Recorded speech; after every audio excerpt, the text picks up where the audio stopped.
Hello, this is a cutout segment from the Easy Allies podcast. You can get full episodes of this show right here on this channel every Sunday morning.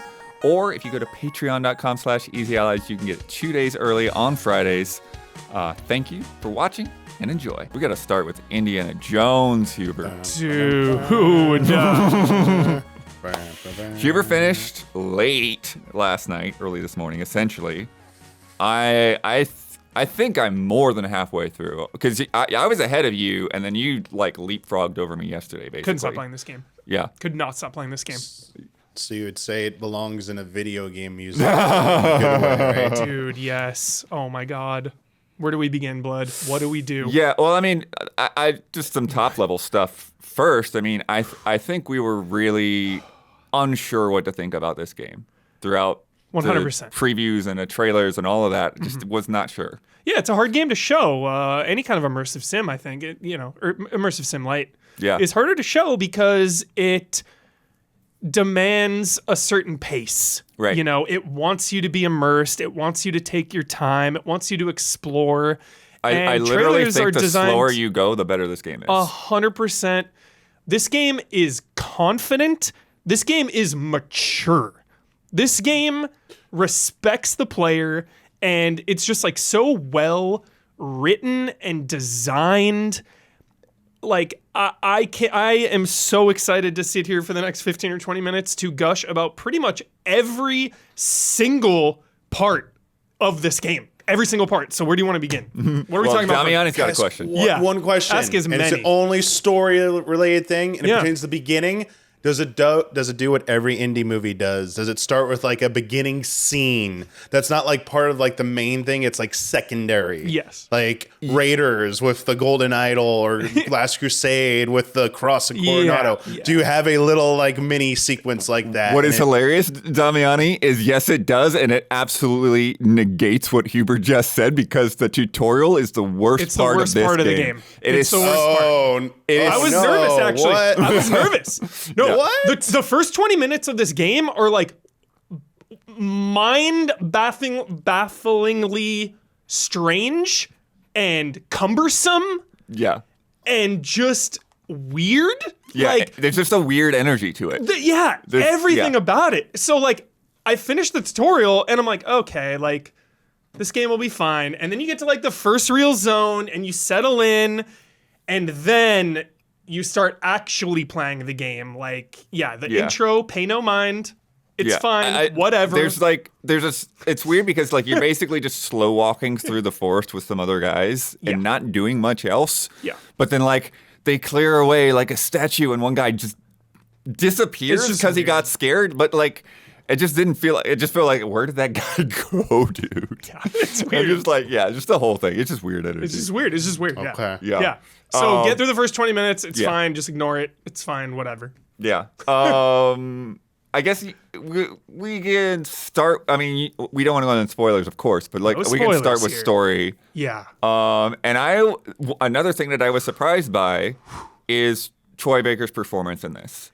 Fucking incredible. Troy Baker. I really incredible. In every trailer, I felt so many times where it was like, that's just Troy Baker. Yeah. And in the game, they're like.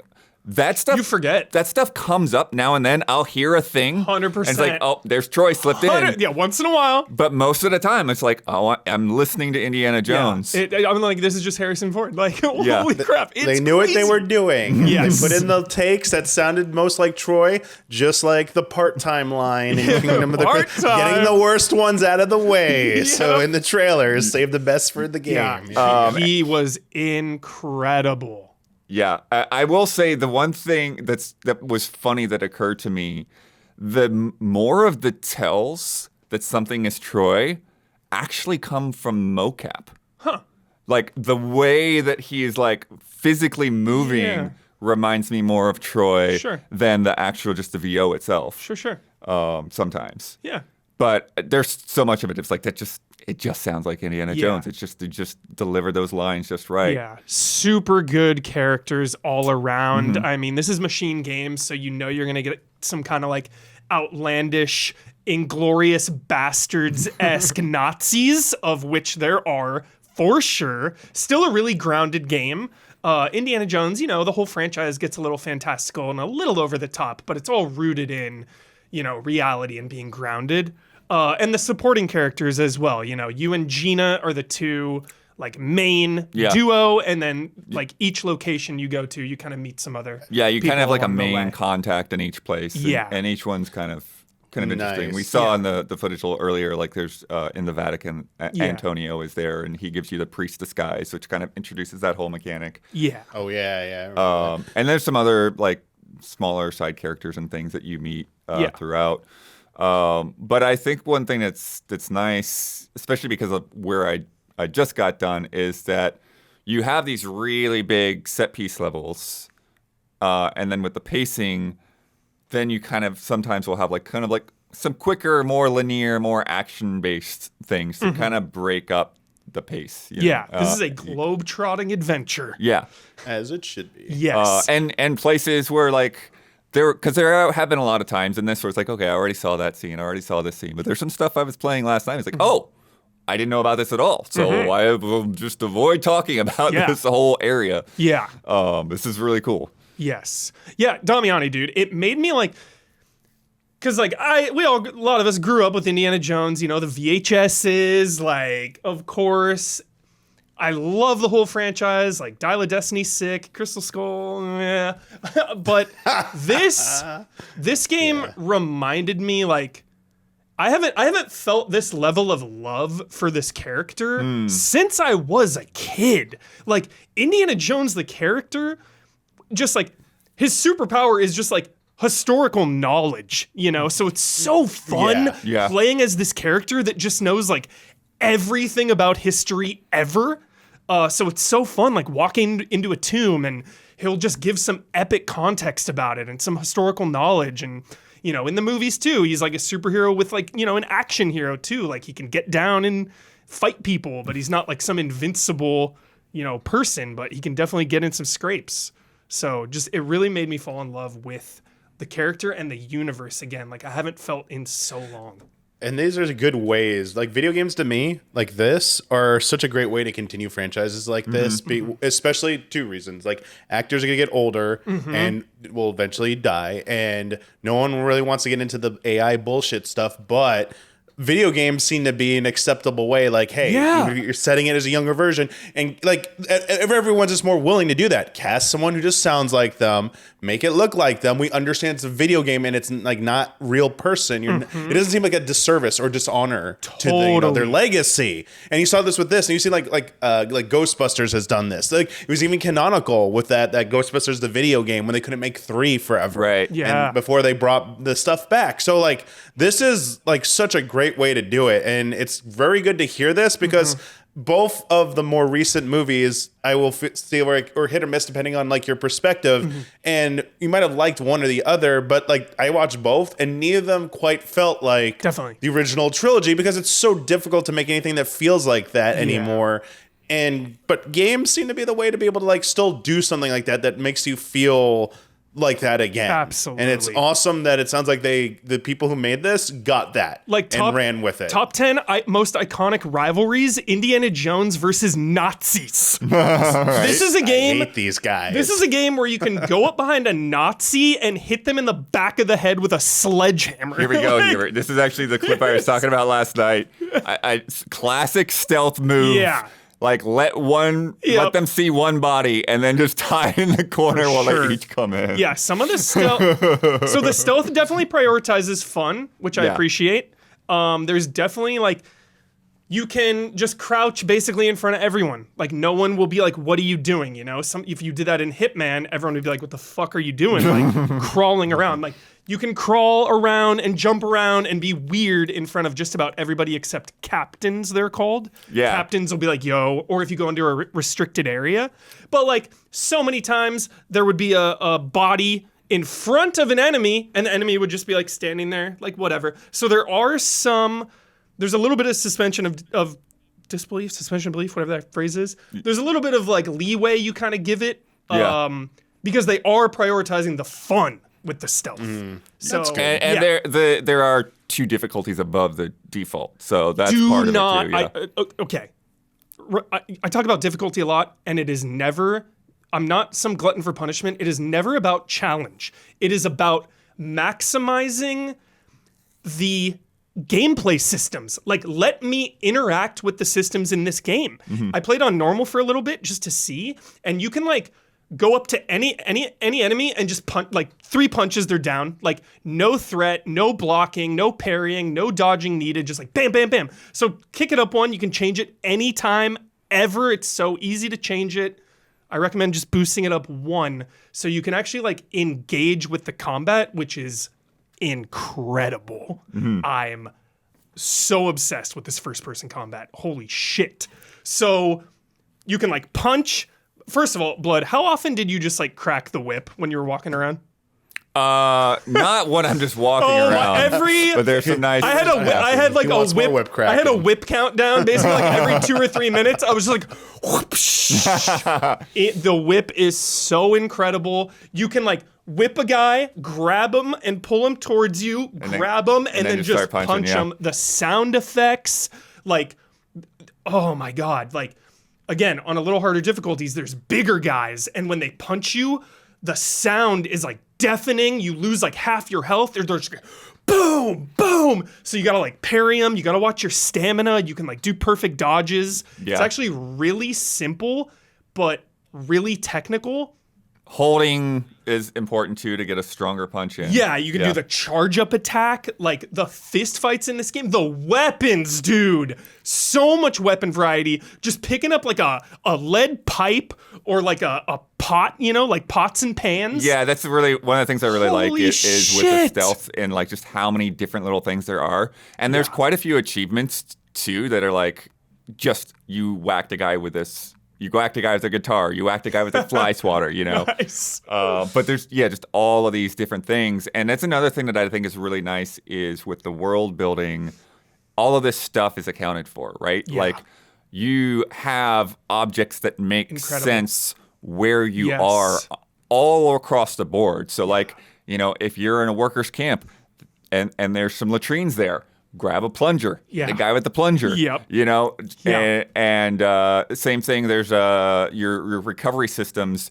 There's bandages to refill your main health. Yeah. Then there's like bread items. Bread and fruit. To like temporary health and stamina. Temporary health buffs. Any bad dates? There are dates. There are dates. There are dates in Egypt. There are dates. There are no dates before Egypt. Yeah. That's what's really cool. Yeah. But like in the Vatican, you've got like donuts and bagels and things, and then you get to Egypt and you have this more like these local styles of breads, and so those little nuances change throughout, and I think that's another part, you know, when we're talking about the story and stuff, is just there's so much time that you can just like wander into a part of town and like listen to a little conversation or something. It's incredible, dude. There is one part in Giza where there's just this woman who is a storyteller, and she's just got like this crowd of people around her, like sitting on pillows, and there are multiple stories that she tells, that you can just sit down, you just hang out and listen to her little tale. Yeah, you can even do little quests for people. Someone was like, "Oh man, like where did I put that paintbrush?"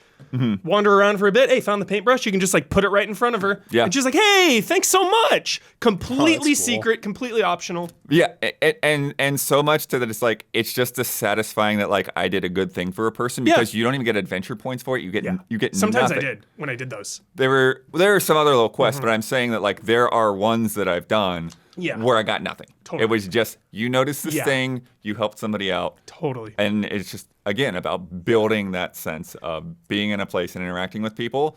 I've noticed that you know, they do kind of pull a little cinematic thing of like other people will speak to him in like one language and then he'll respond in English. But I have noticed too. No, he speaks other languages. He does speak other languages at times as well. But that's another thing that's interesting here. It can depend on the disguise. Yeah. So I've heard him speak one language to people when he's wearing the worker's disguise, and then reply to them in German when he's wearing a Nazi disguise. There are so many languages in this game. Yeah. There's so much language. There's so much like historical lore. there's just a respect for culture here too. You go to a location, what are some of the collectibles you find? Fucking recipes that look legit. They give you all the ingredients They have a full-on recipe, yeah. Like you go to Italy and there's like a cheese, or the Vatican and there's like a cheese pasta one. In Egypt there was like some local dish. Like so cool. Love that stuff. Yeah. One thing, funny little story that I had from my playthrough that I had to like replay like 10 minutes of, because I had, especially when I'm capturing, I try to avoid capturing as subtitles because it just makes it a lot easier to avoid spoilers if you just see someone wagging their mouth and don't read all the details. So I had subtitles turned off, but then, and for the Vatican, like it was actually like really nice and immersive because it's like I didn't catch what like people were saying to me if they're speaking in Italian or something. Yeah. It's just like, they would say something. If Jones responded in English, then I would kind of pick up the context or whatever. Yeah. But then I got to this cutscene with all of these main villains, and it's like some people are speaking Italian, some people start speaking German, and it's just like going on for like 5 minutes with no subtitles. I'm like, oh, I probably missed something here. There was an option in there for subtitles, all subtitles, or subtitles just for foreign language. Yeah. And you want those foreign language subtitles because the cutscenes, there are times where they just will be speaking for 5 or 10 minutes in another language. I do wish there was a little more physics with the whip. Like I want to crack the whip and like hit a bottle off a table. There's not really any of that, unfortunately. A little bit of, yeah. So you can't like grab an item and like. Not really. No, it's mainly just for like enemies and just enemies, though. There's a lot of traversal stuff. Specific traversal Climbing the points. whip. Yes. You can like kind of go up and down on it. You can swing. You can grab certain things that are like made to grab. So like grab it. The whip and is then incredible, yank it. and it's one of my favorite things to do in this entire year in a game. Is the fucking whip. Like, they're coming at you with a club, and you whip it out of their hand, and they're just like, ah! And then you grab them, and you pull them, and you're like, boom, boom, boom! Like, the sound and the impact of hitting them with a weapon, or your fist, or the whip, is an 11 out of 10. Can't even handle it. I want to talk about the exploration next, Blood. Well, before we get to that, one shit. other little thing about the stealth and the combat, because I've been playing this like a stealth game, right? Same. And You got to, baby. with Dishonored. the disguises, which is really interesting, is that like the enemy disguises, like the Nazis and the black shirts, they're a little harder to find. I had to help Hugh to find one of the I was first like, one. shit, man, I missed that one. I couldn't find it. And it's just it's a really nice reward because, like we were saying, there are like these kind of like little military installations that are fenced off.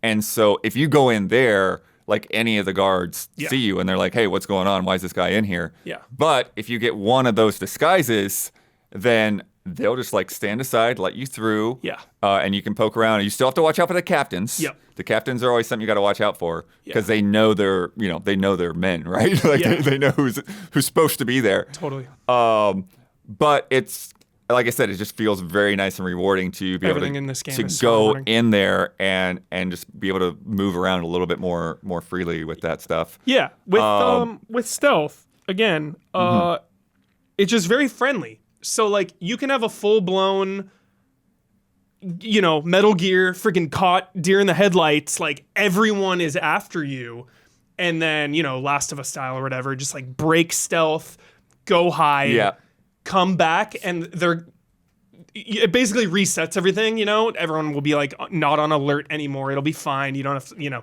you didn't botch the whole level. Right. It just goes back into a neutral state. Yeah. So just very friendly with that. But and you can even like clear, again, it's super, it's funny because I kept thinking of Star Wars Outlaws before they patched it, where it's like, oh, you get caught. You don't even have a chance to go guns blazing. Because in this, if you want to, and if you're able to, you can go guns blazing. Maybe there's like 4 guys in a camp and they see you.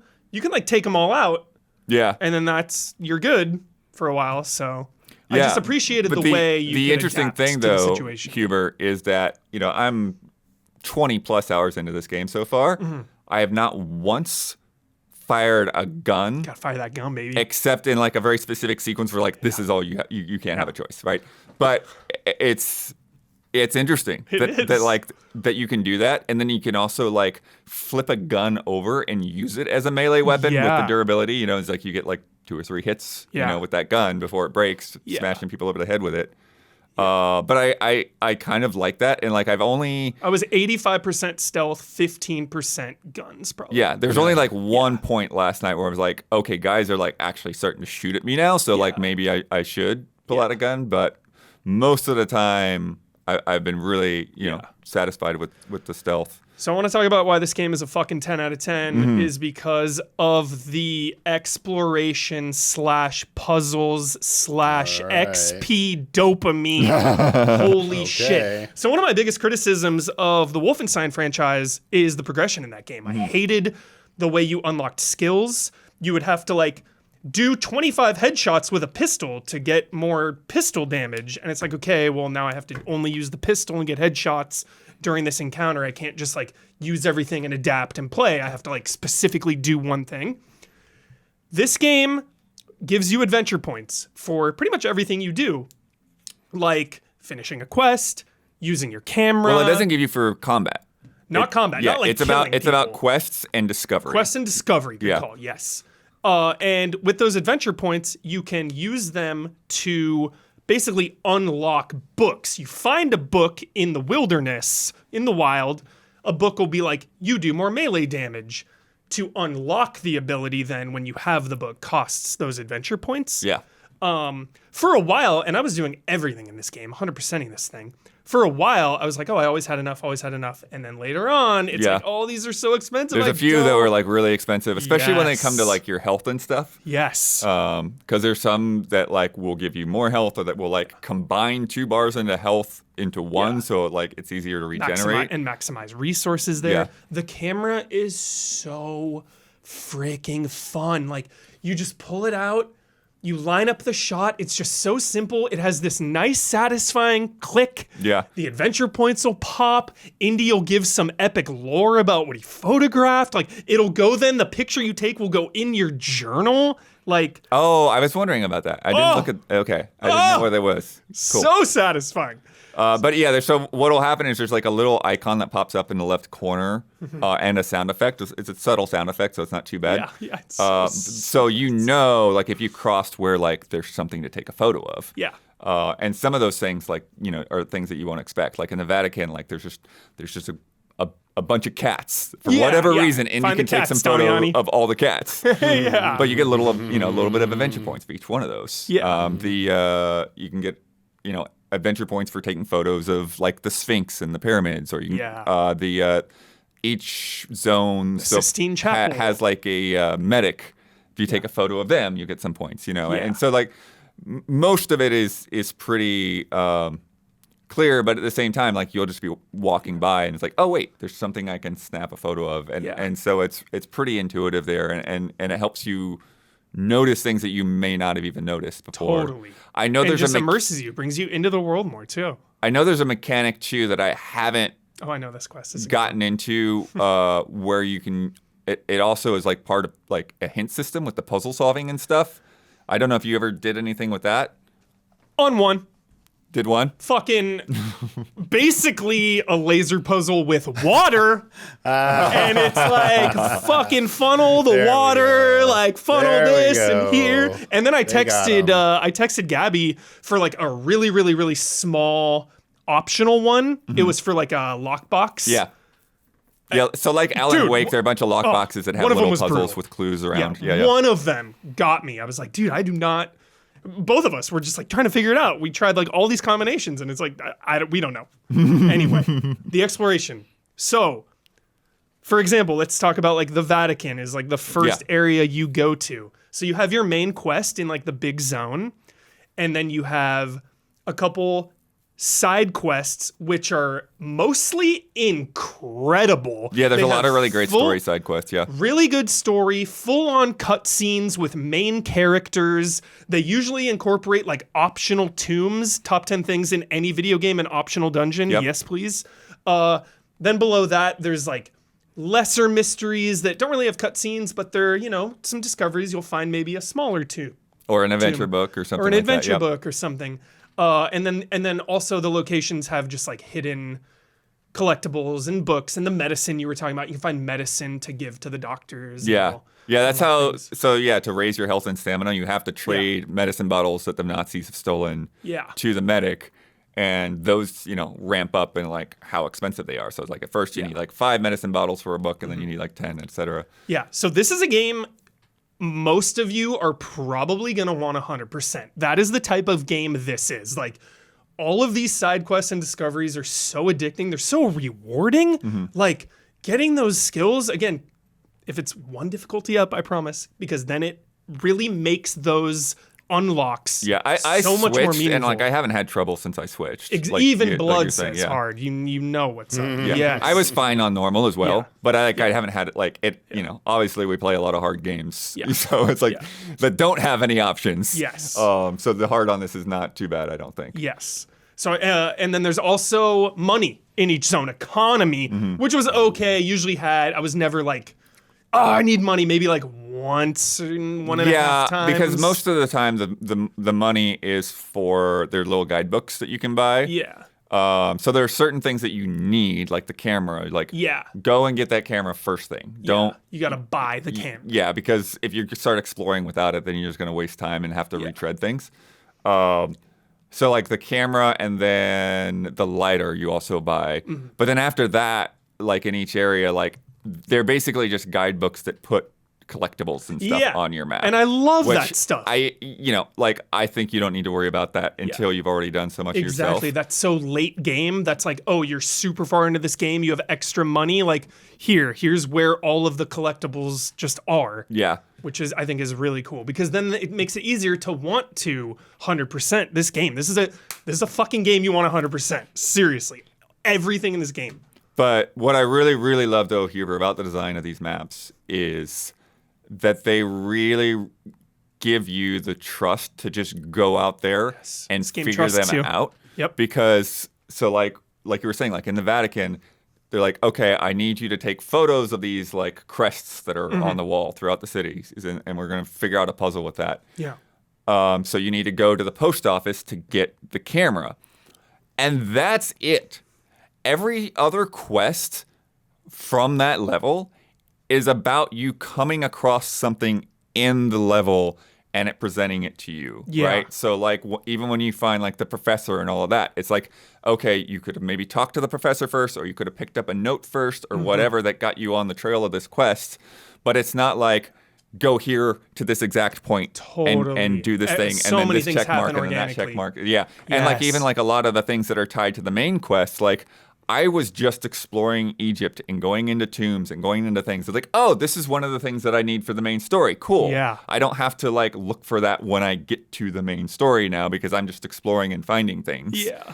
And there's just so many like great little things like that where you just find these things. You find a wanted poster and it's like, okay, let me go see if I can figure out where this is. They lead to some cool story, like, and so many times. And even and you do have a map that like will say, to kind of give you on the right path, especially for like, once you've started a quest.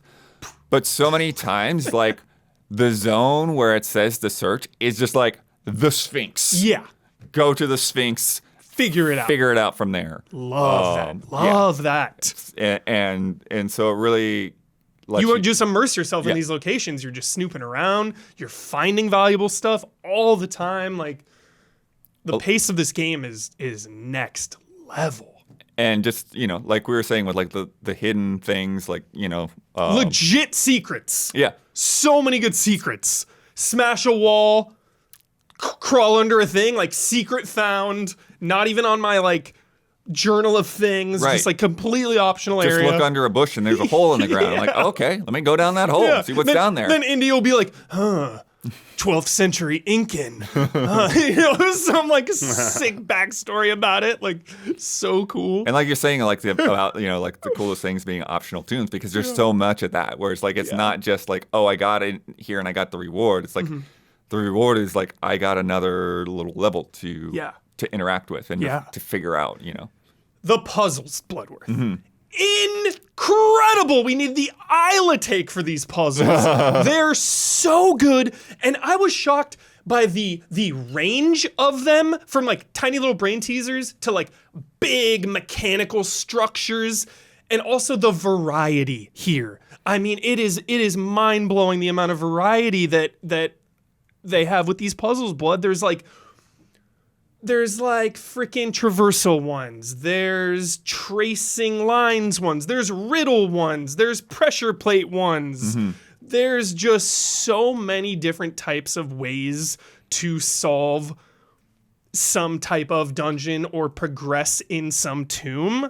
It just feels good every time you solve one of these things. And there's just enough hard ones too, right? Right. The balance is I had so one last good. night and I was like, okay, Yeah. what am I, like, what do I need to do here? What am I Yeah. missing? There's You know, like it's just enough. Yeah. Totally. They're so But great. like, yeah, there's simple ones like this where it's just like, just figure out the right numbers for the lockbox. But Yeah. sometimes like I came across a lockbox and it didn't have any clues around it. Yeah. And I'm like, what's the deal with this? And then like I basically just had to keep going, Yeah. come back later.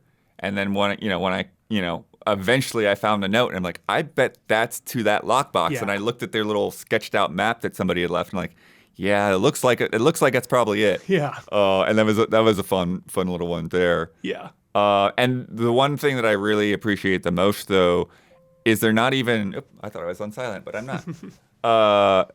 They're not even like the hardest puzzles, I wouldn't say, but there are just some that are like these just crazy mechanical devices where like you're pulling this lever and you're turning this thing around, Yeah. and it's just like somebody had to devise this physical Yeah. object to make this puzzle work, and it's kind of amazing to just to watch this like kind of clockwork thing in action. Yeah. And just sometimes how you have to consult some notes that you found. Mm-hmm. A lot of clues will be in there, and you really feel like Indiana Jones, dude. Yeah. Like, Brandon Jones always makes fun of be the Batman or whatever. Like, oh, be the Bat. And, Like, and I what think were we this in the ties other into games? it too. Be Indiana Jones, dude. This is a fucking Indiana Jones simulator. Where we were talking about immersive sim light and stuff like that, but I think that ties into this because like so this scene here, this is before you get the camera. You're supposed to go to the post office, but there's like a military blockade. It's like nobody's allowed through. Taking the So you have to rooftops. figure out how to get to the post office. Yeah. And like any good immersive sim level design, there are multiple ways to do that. And it's Yeah. up to you to kind of observe and figure out. And sometimes you'll go in one way and then on your way out, you'll find another path Yeah. that you didn't see on the way in. And it's like, oh, okay, I could have gone under the floor here. You know, Yeah. it's like, so it's really nice. And it really, again, lets you feel like you're leading the way and you're not just following a marker on a compass or something. Absolutely. Love this game. I was blown away. I couldn't stop playing this game. This is a game that's just like, it is so addicting. Wanting to, like, that feeling of just wanting to do everything in a game is so good. And I haven't felt that in a minute. And this game absolutely did that for me. Where it's just like, I can't stop playing this and I'm going to do everything. I just started like going back to locations and just like finding all the medicine bottles. I'm like, I'm just going to collect all these because like, pre-release stuff. We are semi-beta testers. Like, I had a legit game-breaking quest, so I can't finish one of You the still side can't quests. finish that one? So I Yeah. won't be 100%ing it, unfortunately, because one of the main side quests just bugged out. every time. I'm hoping a day one patch because Yeah. did you see the thing for PC? PC ray tracing is not enabled for the early access people that paid $100, or they're not fully enabled. Like they have to wait for the December 9th patch. That's weird. Yeah, it's super weird. That is weird. Yeah, I played it on Series X. It ran like a freaking dream. Just little things like the cutscenes would like stutter a little bit. Yeah, here and there's a there. thing that happens Some lip sometimes when they sync here change and camera there. angles that like there'll be like a slight stutter, and I hope that gets smoothed over. Yeah. Because that's one of the things is just how smooth that this motion is when you're walking around in first person. It's really great and really helps sell those environments. Like even though it's a video game, like the first time I walked into the Sistine Chapel, I was like, Yeah. oh, like oh, because I shit. wasn't even expecting that I was there. Right? I just like Yeah. walked through this door and was like, okay, Oh, we're in the this Sistine is Chapel. sick. Yeah. Oh, let me just stand here for a while. And just that level of detail and the fact that it runs so smoothly most of the time. But yeah, I had a couple of other weird little bugs, Yeah. like you were saying. Had where to, it's like a couldn't- button prompt would not work. click, so I Reload. had to reset. So little Yeah. tiny things that absolutely should be taken care of within a couple weeks or so, if they're not already taken care of. What's most important though is when you're playing the game, it runs like a dream on Series X at least. Yeah. Just shout out to the whip. Love that whip. The traversal, it is incredible. Like when you are whipping, zipping. Oh my God. Like Nice. I'm gonna boot this game up now every so often just to Just whip, to crack the whip. just to crack the whip. Holy shit! This game has- That's actually a mechanic to for dogs. yeah. If you don't want to shoot dogs, Just whip them. just crack the whip, and they're like, oh, Yeah. oh, oh. They'll flee. They'll just back off. Yeah. Cool. Anything else? Any other questions? Any other questions, Oh, comments, good. or concerns? This game is amazing, and I know there's recency bias here, and I'm really hyperbolic sometimes, but dismiss me at your own peril when I say that this is absolutely one of the best games of 2024. Maybe don't have your goatees before the year is over. That's all I gotta say. Goodness.